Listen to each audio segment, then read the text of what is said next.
हरि बोल हरि बोल हरि बोल हरि बोल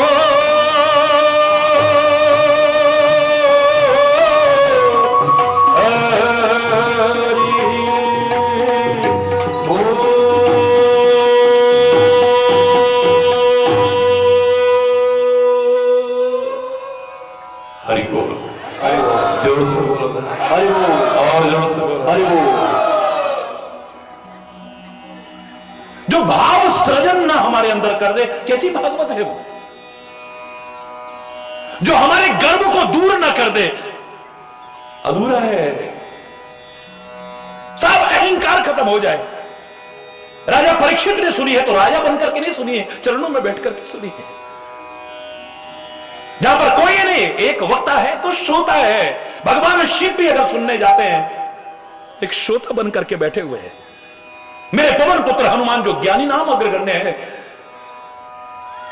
इनको क्या को ज्ञान सिखाएगा। लेकिन जहां भी कथा होती, यत्र यत्र रघुनाथ कीर्तनम तत्र तत्र कृतमस्तकांजलिम वाष्पवारी परिपूर्ण लोचनम मारुतिम नमत राक्षसांतकम। विनम्र होकर के बैठे हुए हैं, सिर झुका करके, हाथ जोड़ करके, वाष्पवारी परिपूर्ण लोचनम, जल भरे हुए हैं पूरे, रोंगटे खड़े हुए, रोमांचित बैठ करके एक तरफ चुपचाप। ये नहीं कि कौन आया कौन गया पता ही नहीं चल रहा है, प्रवाह नहीं टूटता है जिसमें, चुप बैठ करके सुन रहे हैं। अरे बोल, वहां पर और कोई नहीं है, मैं क्या हूं, सब खत्म। कागभूषुंडी चांडाल पक्षी माना जाता था, कौवा, लेकिन पक्षियों का राजा गरुड़ चरणों में बैठ करके सुन रहा है, क्योंकि यह राजा और उसका संबंध नहीं, संत के चरणों में जब आ गए, गुरु के चरणों में जब आ गए, सत्संग में जब आ गए, तो फिर सारा हरि बोल, जोर से बोल।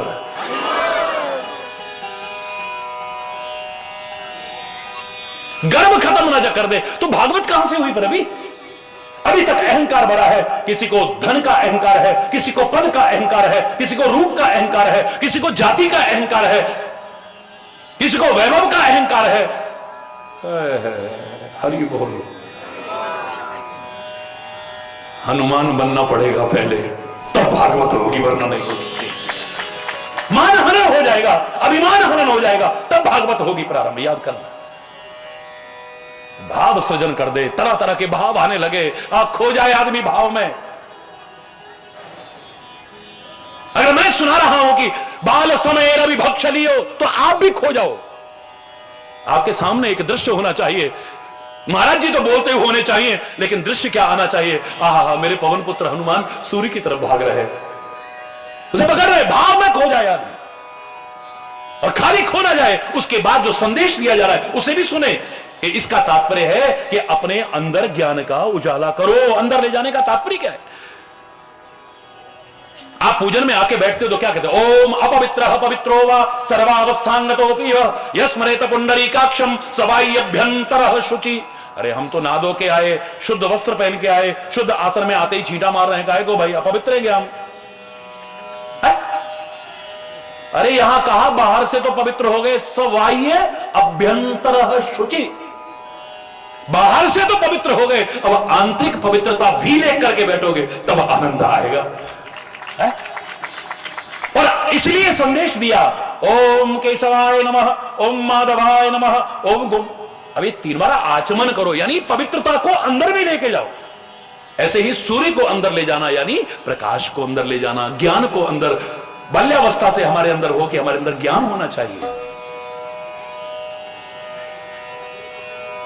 और खाली बुद्धि नहीं, बल भी आपके अंदर होना चाहिए, क्योंकि ये साउंड माइंड ने साउंड बॉडी, स्वस्थ शरीर में ही स्वस्थ मस्तिष्क होता है। रात दिन बीमार पड़े रहेंगे तो शरीर अस्वस्थ होगा, शरीर अस्वस्थ होगा तो मस्तिष्क भी धीरे धीरे होने लगेगा, मस्तिष्क का चिंतन अस्वस्थ होगा, सब कुछ अस्वस्थ हो जाएगा। हरि बोल। ताकत खत्म, शक्ति के बिना तो बेकार है, इसलिए हम शक्ति की भी आराधना करते हैं। परम शक्तिमान की शरण में आते हुए शक्ति की आराधना करने का भाव क्या है हमारा, कि हम शक्ति संपन्न बने।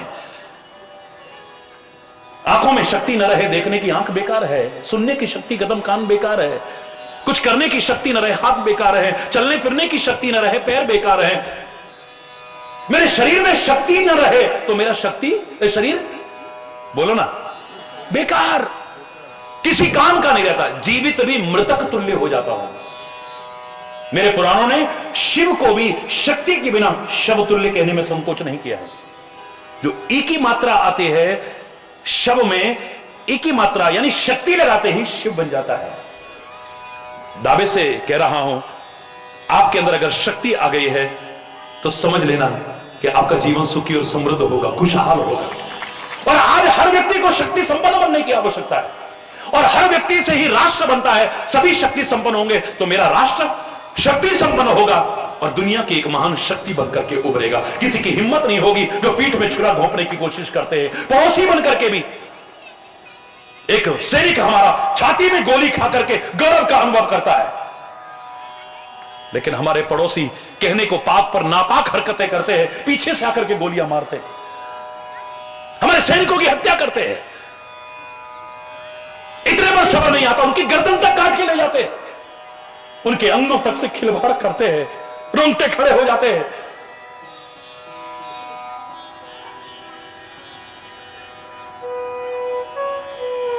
भारत परम शक्ति है।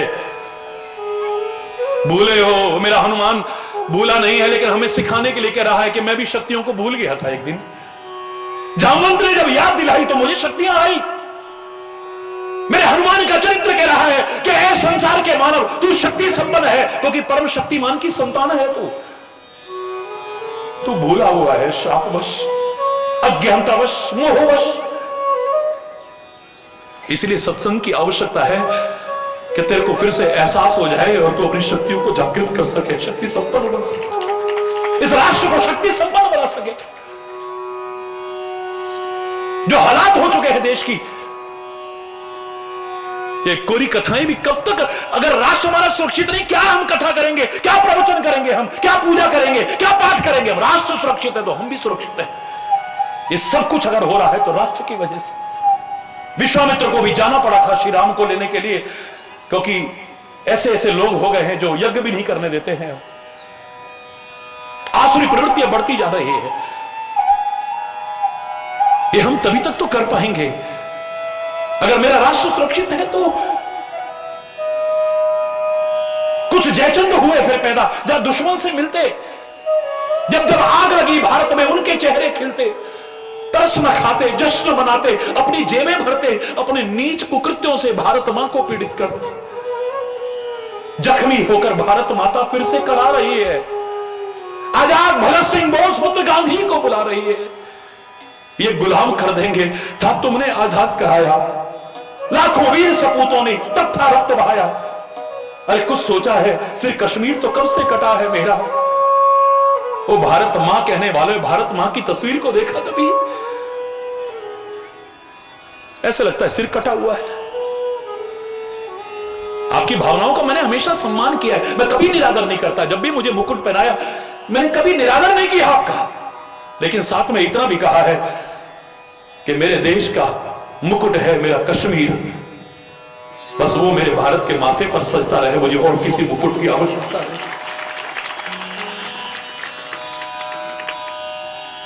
कुछ सोचा है सिर कश्मीर तो कब से कटा है मेरा, पूरा पश्चिम हाथ कटे हैं।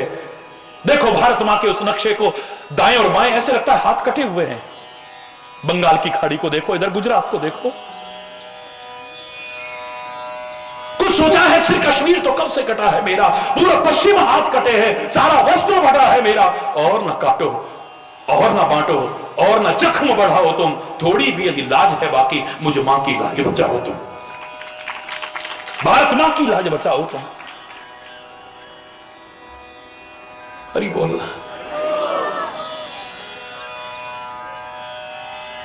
और खाली वीर नहीं बनना है, हमें महावीर बनना है। मेरा महावीर कह रहा है, जो दुनिया को जीत सके उसको वीर कहते हैं, लेकिन जो अपने आप को भी जीत सके उसको महावीर कहते हैं। क्योंकि दुनिया को जीतने वाला भी अगर अपने ऊपर कंट्रोल नहीं है, अपने आप को नहीं जीत पाया, तो कहां हार जाएगा पता भी नहीं चलेगा। हार जाएगा, सारी दुनिया को जीत के भी हार जाएगा। महावीर स्वामी हम कहते हैं, कोई युद्ध लड़ने के कारण नहीं उसको महावीर कहते हैं।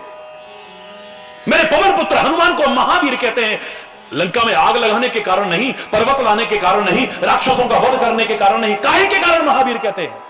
मनोजवम मारुतुल्य वेगम जितेंद्रियम, जितेंद्रियम अपनी इंद्रियों पर विजय है। बाह्य रूप में देखें तो वानर के अंदर इंद्रियों पर विजय होती ही नहीं है, लेकिन मेरे भारत का गौरवशाली इतिहास है कि वानर का रूप धारण करके भी मेरे देव आए हैं। उन्होंने दिखा दिया है कि आज का मानव चाहे जितेंद्रिय ना हो, लेकिन वानर के रूप में भी मेरा हनुमान जितेंद्रिय है। कंट्रोल है वहां, क्योंकि भागवत पूरी नहीं होगी, क्योंकि भागवत में अगला क्या है, ना वर्ग भेद रहे ना वर्ण भेद। भाग, भा से भाव सृजन, ग से गर्भहरण और व से वर्ण भेद और वर्ग भेद समाप्त हो जाए, सब पर एक दृष्टि हो, एक दृष्टि।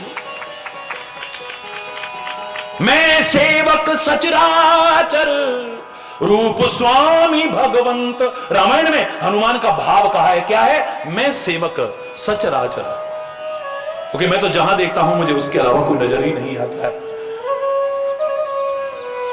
जब सबके अंदर वही है तो किसका मैं किसको नुकसान पहुंचाऊंगा, है? किसकी हिंसा करूंगा, किसका विरोध करूंगा। निज प्रभु में देखे ही जगत के ही सन कलही विरोध। एक व्यक्ति की किसी से शत्रुता है, आज उसने सोचा कि इसकी झोपड़ी में जाके आग लगाऊंगा। मिट्टी का तेल लिया, दिया सलाई ली और लेकर के आधी रात में चल दिया है। अचानक कोई रास्ते में एक व्यक्ति मिला, यार वो तुम्हारा जो दोस्त है ना, मित्र है ना तुम्हारा, वो आज तुम्हारे दुश्मन की झोपड़ी में बैठा हुआ है। ये तो झोपड़ी में आग लगाने जा रहा था। इस पता लगने के बाद भी कि मेरा प्रिय मित्र उस झोपड़ी में बैठा है और फिर भी आग लगा दे, तो क्या ये मित्रता करता है, क्या ये प्रेम करता है? अरे झोपड़ी चाहे दुश्मन की होगी, लेकिन बैठा तो मेरा प्रेमी है, बैठा तो मेरा मित्र है। ऐसे ही ये चाहे दुश्मन की झोपड़ी क्यों ना हो, लेकिन बैठा तो मेरा वो प्रेम परमास्पद है, वो परम परम परम स्नेही, परम स्नेही, परम स्नेही इसके अंदर बैठा है। जब ये भाव आ जाता है तो किसको नुकसान पहुंचाऊं? हरि बोल। झोपड़ी दुश्मन की हो सकती है ये, लेकिन अंदर तो वो बैठा हुआ है। हरि बोलना, इसमें आग कैसे लगाऊं? हरि बोल। वर्ग भेद खत्म हो जाएगा, वर्ण भेद खत्म हो जाएगा, तब भागवत प्रारंभ होती है, याद रखें। और अगला आता है भागवत। तपस्या अगर नहीं है तो कुछ भी नहीं है। मेरे हनुमान की तपस्या देखो, अच्छे ऋषि मुनियों की तपस्या भी फीकी पड़ जाती है। बिना तपे कुछ नहीं है। सूर्य जब तक पानी को न सुखाए, सागर का कितना भी जल होगा, अथाह जल राशि है, किस काम की है किसी उपयोग में आने लायक? तपता है, सूखता है, वाष्प बनता है, बादल बनता है, फिर मीठा होकर के बरसता है, तब उपयोग में आने लायक बनता है। बिना तपे नहीं। सूर्य दुनिया का तमस मिटा रहा है, अंधकार से उबार रहा है, ठोकरों से बचा रहा है, लेकिन खुद कितना तप रहा है, लाखों मील दूर है यहां से सूर्य, यहां इतनी तपिश है, वहां कैसा तप रहा होगा सोचो। हमारा चूल्हा, हमारा तवा, हमारे बर्तन, हमारा तंदूर जब तक नहीं तपेगा नहीं, उपयोग में आने लायक। कोई भी धातु हो, सोना चांदी हीरे जवाहरात, नहीं तपेंगे, उपयोग में आने लायक नहीं बनते। खान में से निकालते हैं, उन्हें तपाते हैं, पहले उसकी विकृति दूर करते हैं, शोधित करते हैं उन्हें। बिना तपे नहीं। मेरे ब्रह्मा ने तप किया है। नर नारायण बद्रीनाथ में तपस्या कर रहे हैं, बद्रीनाथ भगवान तपस्या कर रहे हैं। यहां क्या कर रहे हैं? तपस्या कर रहे हैं बद्री के वृक्ष के नीचे। हरि बोलना। मेरे शिव का तपस्या का स्वरूप सामने उजागर होता है। हिमालय में रहना, नग्न रहना, कोई आवश्यक नहीं कि हिमालय में नग्न रहने से तपस्या हो जाती है, लेकिन एक तपस्या का रूप नजर आ रहा है। मेरे ऋषि मुनियों ने भी बहुत कुछ पाया, तपस्या के बल पर पाया है। मेरा राम भी तरह तरह की लीला करता है, लेकिन राम के चरित्र को कम से कम शब्दों में मैं कहना चाहूं तो एक श्लोक में कहता हूं, वहां तपस्या सबसे पहले आती है। बिना तपे अयोध्या का सम्राट बन सकता था मेरा राम, जन जन के हृदय का सम्राट नहीं बन सकता था। 14 वर्ष तपस्या की है। आदौ राम तपो वनाधिगमनम। रामायण कहां से शुरू होती है छोड़ो, कम से कम शब्दों में यदि रामचरित्र को एक श्लोक में कहा जाए तो आदौ राम तपो वनाधिगमनम, यहां से शुरू होता है। तपे हेतु वन में गए हैं, निकल करके आया है। वो खाली अवध का सम्राट नहीं, जन जन के हृदय का सम्राट बन गया है। अरे राक्षसों ने भी कुछ पाया है ना, शक्ति सामर्थ्य, तो उन्होंने भी तपस्या के बल पर पाया है। बिना तपस्या के वो भी कुछ हासिल नहीं कर सके। चाहे वो कंस हो, चाहे वो रावण हो, चाहे हिरण्यकश्यप हो, चाहे कुंभकर्ण हो, कोई भी क्यों ना हो, मेघनाद हो, ये सब तपस्या के बल पर प्राप्त किया है, बिना तपे नहीं। हां, इन्होंने तपस्या करके जो शक्ति और सामर्थ्य पाई उसका दुरुपयोग कर लिया है। खुद भी नष्ट हो गए, तपस्या भी नष्ट हो गई है। और मेरे संतों ने, मेरे ऋषियों ने, मेरे महर्षियों ने, मेरे महापुरुषों ने, मेरे अवतारों ने तपस्या की है और उस तपस्या का जनहित में सदुपयोग किया है। युगों युगों तक उनको याद करते रहेंगे। बाकी बिना तपे नहीं होगा। किसी धोखे में जी रहे हो तो नन्ना सा ध्रुव भी आए संत के पास, वो कहेगा कुछ पाना चाहता हूं, पहले तपस्या करो। 5 वर्ष के नन्हे ध्रुव को क्या संदेश है? तपस्या करो। पार्वती आती है नारद के सामने, हे नारद जी, मैं कुछ पाना चाहती हूं। क्या पाना? बोले शिव को पति रूप में पाना चाहती हूं। तपस्या करो। है नन्ही सी बालिका, अति सुकुमार न तन तप जोगु, अत्यंत सुकुमार है लेकिन बिना तपे नहीं। आज अपने पूर्वजों की तपस्या का हम खा रहे हैं। अगर खुद तपस्या नहीं करेंगे ना तो आगे क्या गति होगी भगवान जाने। भागवत पूर्ण तभी होगी जब जीवन तपस्या में परिपूर्ण हो जाएगा। याद रखना इस बात। जीवन में तपस्या जब आएगी तब भागवत पूरी होती है। और मेरे हनुमान में भागवत का दर्शन हो रहा है, परम भागवत का दर्शन हो रहा है। तपस्या परिपूर्ण जीवन है। आपको भी तपस्या करनी है। हिमालय में जाके नहीं, जंगलों में जाकर के नहीं, गुफाओं में जाकर के नहीं, एक टांग पर खड़े होकर के नहीं, जटाएं बढ़ा करके नहीं, नाखून बढ़ा करके नहीं, अग्नि तपते हुए नहीं, लेकिन तपस्वी बनना है तुम्हें। अपने गृहस्थ को ही तपोवन बनाना है। तपश्चर्या परिपूर्ण जीवन जीना है। अपनी हर क्रिया को तपश्चर्या परिपूर्ण बनाना है। कैसे कर सकते हो? तपस्वी क्या करते थे? मैंने उस दिन भी कहा, सहन करते थे गर्मी, सर्दी, वर्षा, भूख, प्यास और लोगों के ताने। भली बुरी सबकी सह लीजे, कर गुजरान गरीबी में, लागो मेरो यार फकीरी में, मन लागो मेरो यार फकीरी, मन लागो मेरो यार फकीरी। समय बहुत कम है, ज्यादा नहीं बोलूंगा। भली बुरी सबकी सह लीजे, भली बुरी सबकी सह लीजे, कर गुजरान गरीबी में, कर गुजरान गरीबी में, लागो मेरो यार फकीरी में, मन लागो मेरो यार, लागो लागो लागो मेरो यार, लागो लागो लागो मेरो यार फकीरी। मन तो करे मैं पूरा पूरा बोलूं, लेकिन क्या करूं, घड़ी नहीं रुकेगी। हरि बोल रहा है। तपस्या परिपूर्ण जीवन है, तो सहन करना। निचोड़ क्या निकला तपस्या का? सहना। और मैंने आपसे कहा था 3 चीज के बिना नरक बना है जीवन। एक, जहां हम रहते हैं हमें ठीक से रहना नहीं आता है।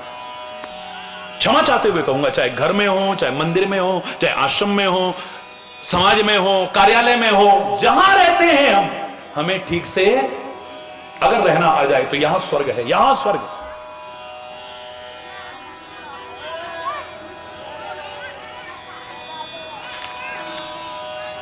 खोलो मस्तिष्क के कपाट, खोलो हृदय के द्वार खोलो।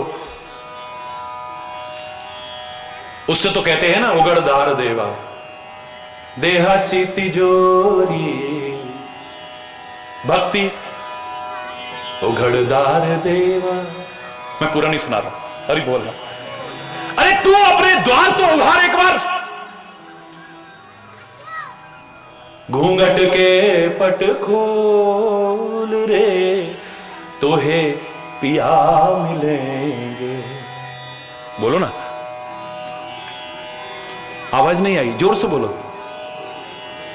हाँ बहुत अच्छे। घूंघट के पट खोल रे, तोहे पिया मिलेंगे। घूंघट के पट खोल पिया मिलेंगे। घट घट में स्वामी बसत है, घट घट में तेरा स्वामी बसत है। कटुक वचन मत बोल, कटुक वचन मत बोल, मिले घूंघट के पट खोल।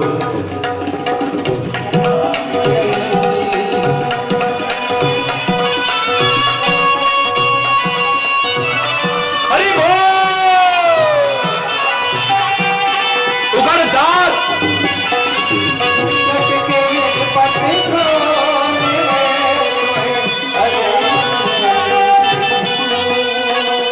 भागो मत। धन यौवन का गर्भ न कीजे, गर्भ गर्भ गर्भ ना कीजे।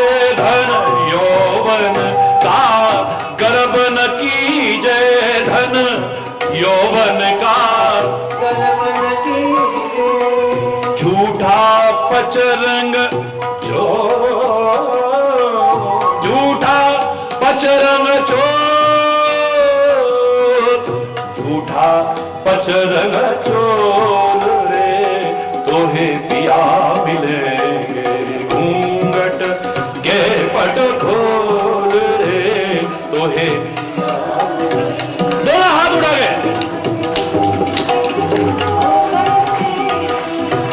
कह कबीर, क्षमा चाहूंगा, पूरा नहीं बोल रहा हूं, अंतिम पंक्ति पर आ रहा हूं।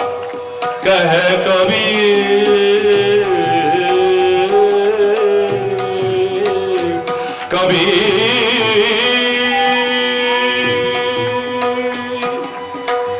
कह कबीर,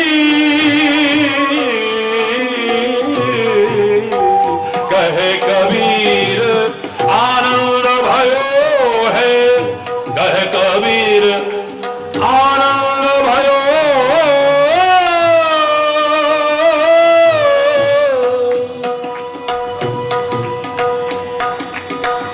कह कबीर आनंद भयो है।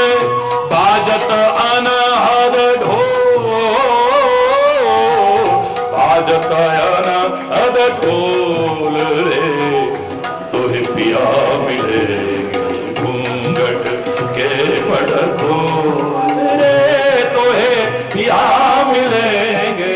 घूंघट के पट खोल, पट खोल, पट खोल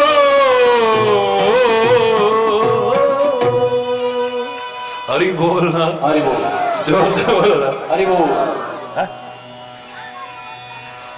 तभी तो मिलेगा कुछ। पानी की कमी हो गई और हमारा महाराष्ट्र तो बहुत जूझता है पानी के। राष्ट्र में महाराष्ट्र मेरे भारत में ही हो सकता है, कहीं और नहीं हो सकता है। हरि बोल। जहां मैं जय राष्ट्र कहता हूं, जय महाराष्ट्र कहने में भी मुझे कोई संकोच नहीं होता है।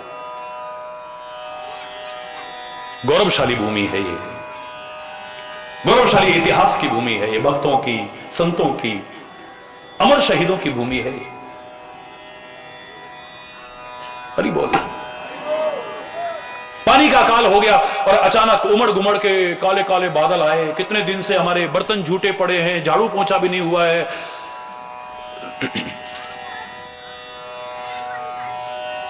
कपड़े भी सब मेले पड़े हुए हैं, बहुत परेशानी हो रही है।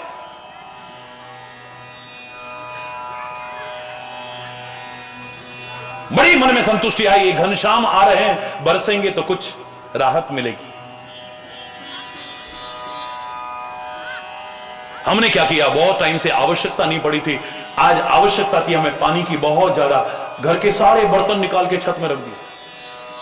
4 घंटे मूसलाधार बारिश हुई, सड़कों पर पानी चलने लगा, नदियां उमड़ गुमड़ के चलने लगी, सूखे तालाब भर गए हैं। हम बड़े खुश, हमारे तो सब बर्तन भर गए होंगे, लेकिन 4 घंटे बाद ऊपर गए तो किसी भी बर्तन में एक बूंद पानी नहीं है। महाराज जी आप क्या कह रहे हो, how it can be possible, ये कैसे हो सकता है, 4 घंटे की बारिश और एक बूंद पानी नहीं। मैंने कहा कुछ बर्तन, आधे बर्तन ऐसे थे जिनका ढक्कन हटाना भूल गए हम। ठीक हो गया। अब वर्षा कितनी भी हुई, 4 घंटे तो क्या 4 महीने भी हो, भरेगा क्या। घूंघट गए पट, बोलो ना, खोलना पड़ेगा ना।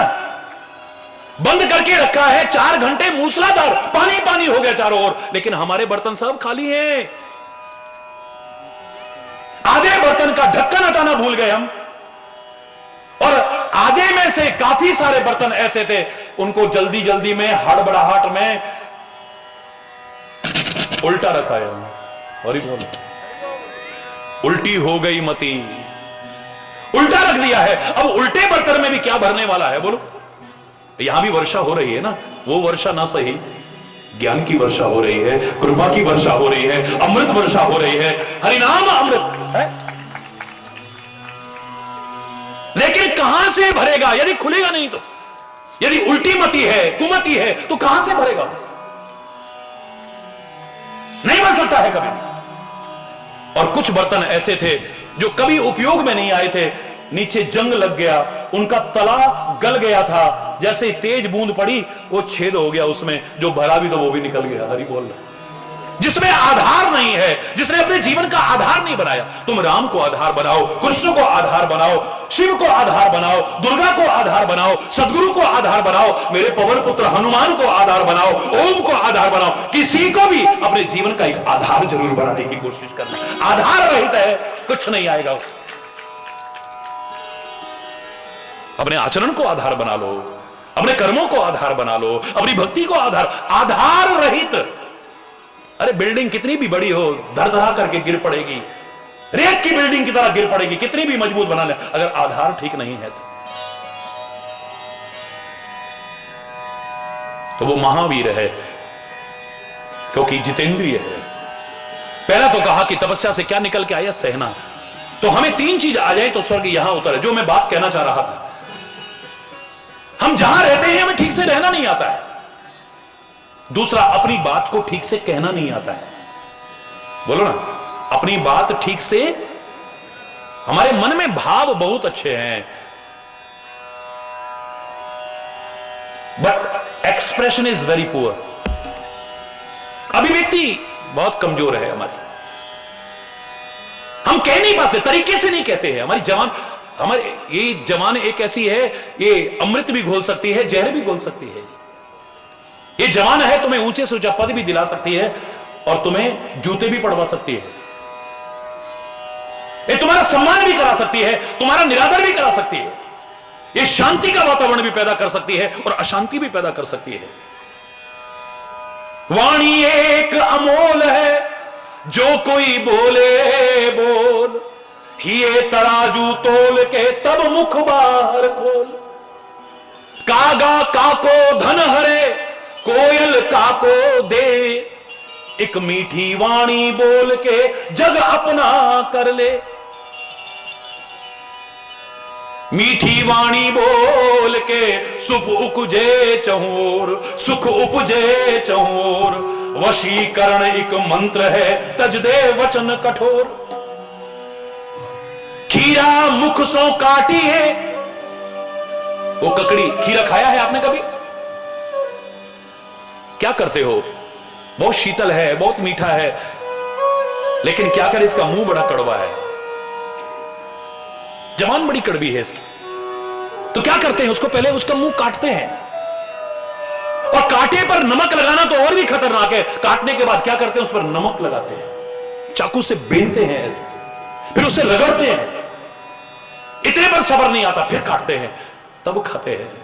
खीरा मुख सो काटिए, मलिए नमक लगाए, रही मन कड़वे मुखन को मिलती यही सजाए। वाणी एक अमोल है, जो कोई बोले बोल, ऐसी वाणी बोलिए मन का आपा खोए और उनको शीतल करे। आप से अच्छा भला चल रहा है, पर जवान से दो शब्द इतने गंदे निकाले कि खुद भी अशांत हो गए और उनको भी अशांत कर दिया। अरे सोचो, भगवान ने आंखें दो बनाई, कान दो बनाए, नासिका छिद्र दो बनाए, हाथ दो बनाए, पैर दो बनाए, हृदय एक बनाया, भाग उसके भी दो किए। किडनी एक होती तो जिंदा रह सकते थे, वो भी दो बना दी। पर जवान, हर अंग के दो भाग किए उसने, पर जवान कितनी रखी? एक। हाँ, जीव के भी दो हिस्से किए हैं, किनके? जहरीले जीवों के। सर्प की जबान के दो टुकड़े हैं, वो जहर उगलते हैं। तेरी जबान तो कटी फटी नहीं है, तू जहर क्यों उगलता है? विचार करके देख मानो। जितने जहरीले जीव है, रेप्टाइल्स जितने हैं, ये विषैले, इनकी जबान कटी होती है, बीच में से फटी होती है। तेरी तो कटी फटी नहीं है, तू जहर क्यों उगल रहा है? हमें ठीक से रहना नहीं आता है, अपनी बात ठीक से बोलो ना, कहना नहीं आता है, और जहां जरूरी है वहां सहना नहीं आता है। मां बाप को बच्चों की बात सहन नहीं होती है, बच्चों को मां बाप की बात सहन नहीं हो रही है, पति को पत्नी की बात सहन नहीं है, पति को पत्नी की बात सहन नहीं है, भाई को भाई की बात सहन नहीं हो रही, मित्र को मित्र की बात बर्दाश्त नहीं है, गुरु शिष्य में भी देखने को मिल रहा है, बर्दाश्त नहीं है। कैसे कह दिया मुझसे?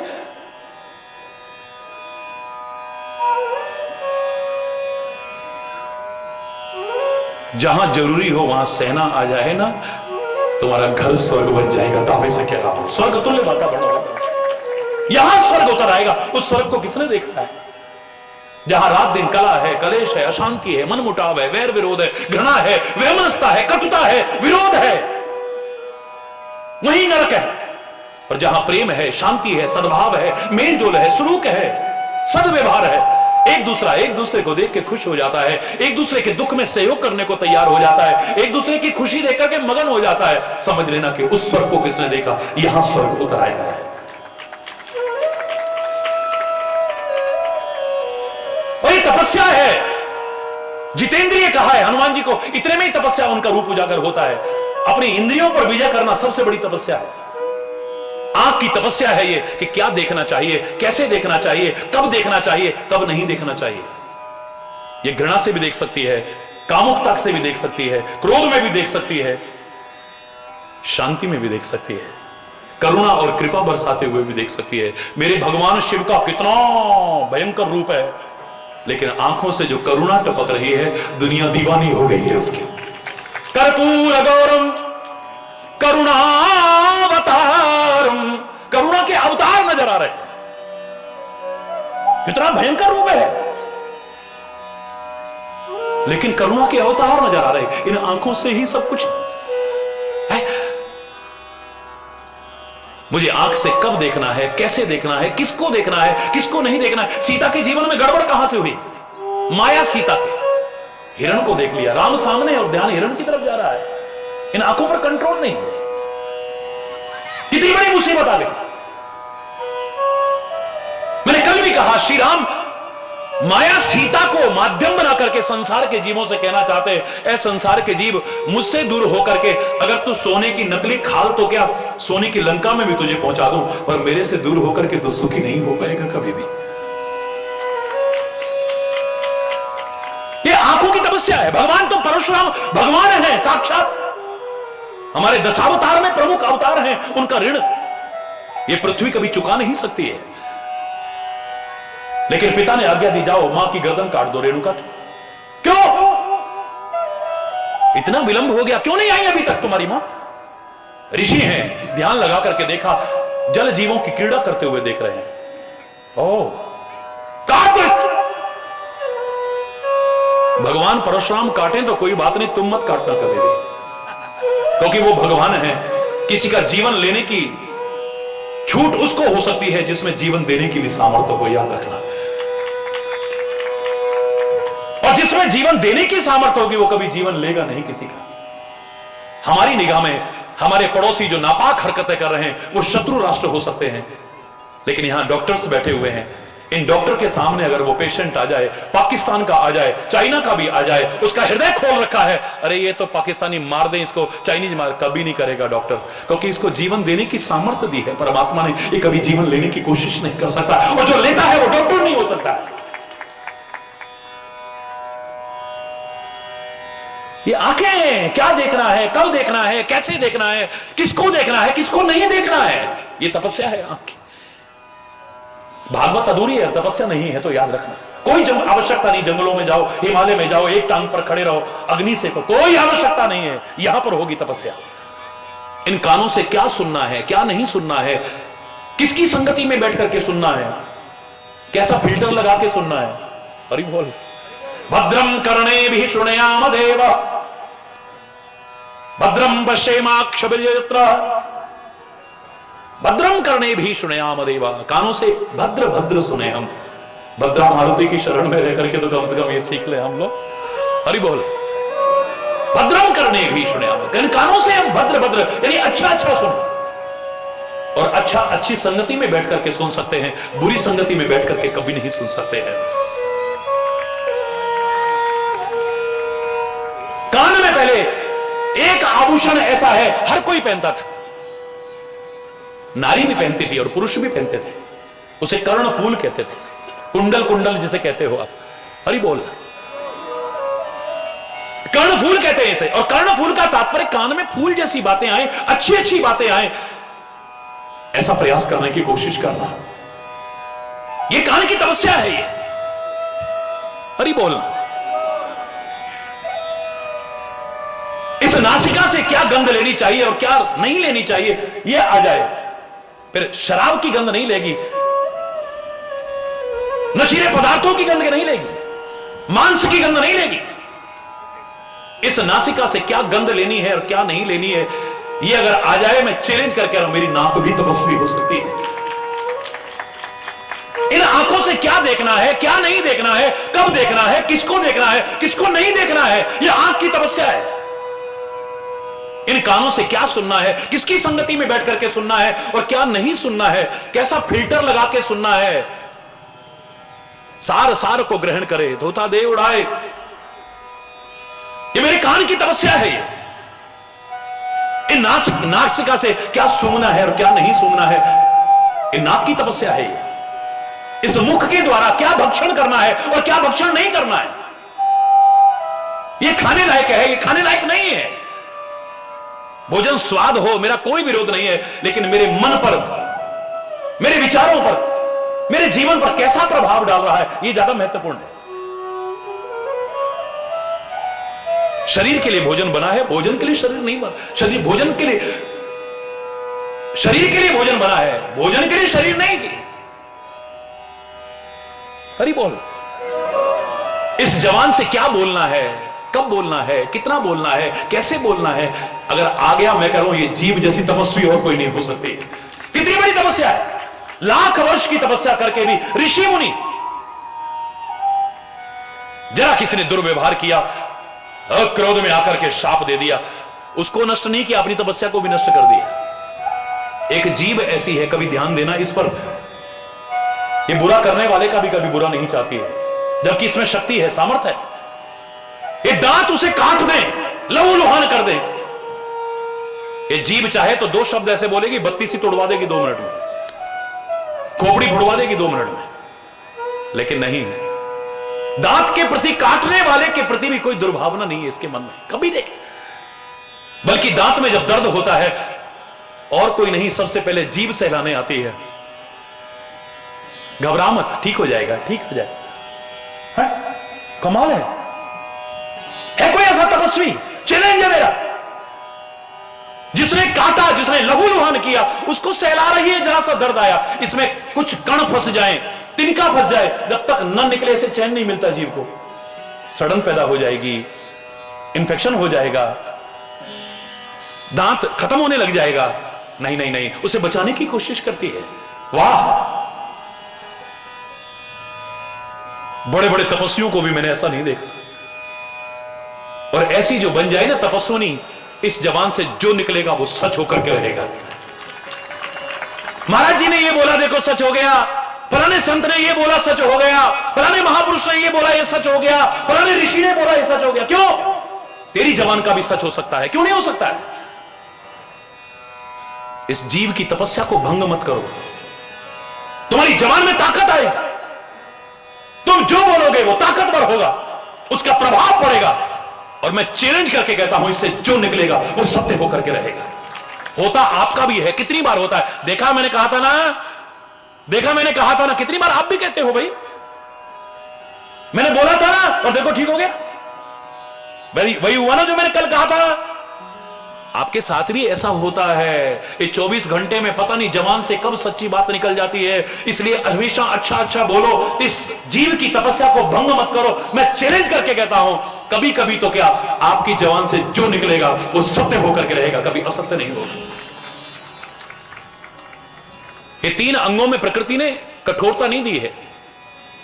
मेरे जीभ में हड्डी नहीं दी, मेरे हृदय में हड्डी नहीं दी है। मेरा मस्तिष्क भी कोशिकाओं का बना हुआ है, इसमें भी हड्डी नहीं है।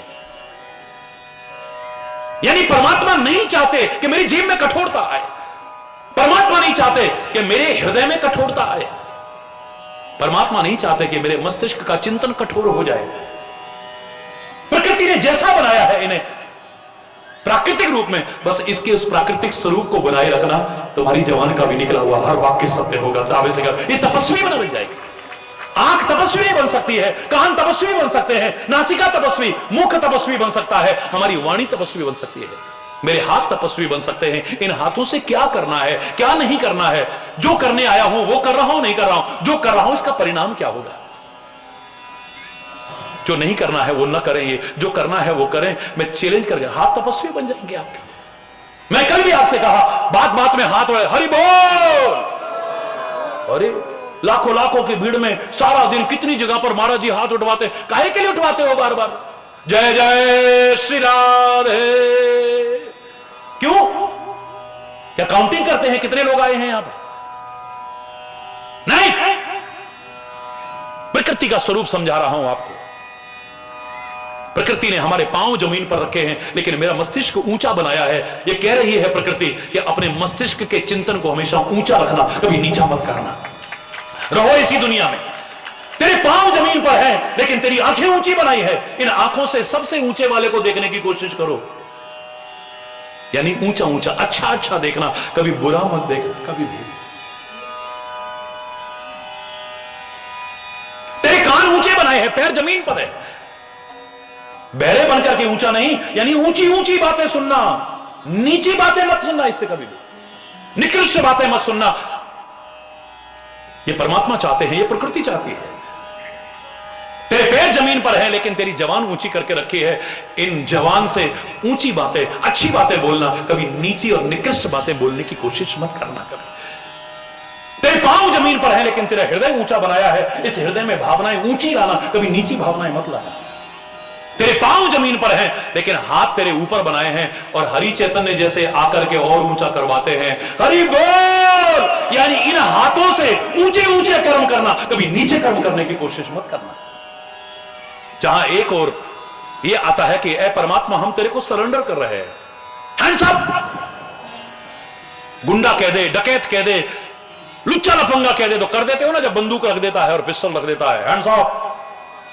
हम गुंडों के सामने नहीं, लुच्चे लफंगों के सामने नहीं, बदमाशों के सामने नहीं। ए परमात्मा, हम तो तेरे सामने सरेंडर कर रहे हैं, आत्मसमर्पण कर रहे हैं। ए मेरे परमात्मा, जीता रखे तू हमको या धड़ से सर उतारे। अब फकीरे आशिक कहता है यूं पुकारे, राजी हैं हम उसी में जिसमें तेरी रजा है। यहां यूं भी वाह वाह है, यहां यूं भी वाह वाह है।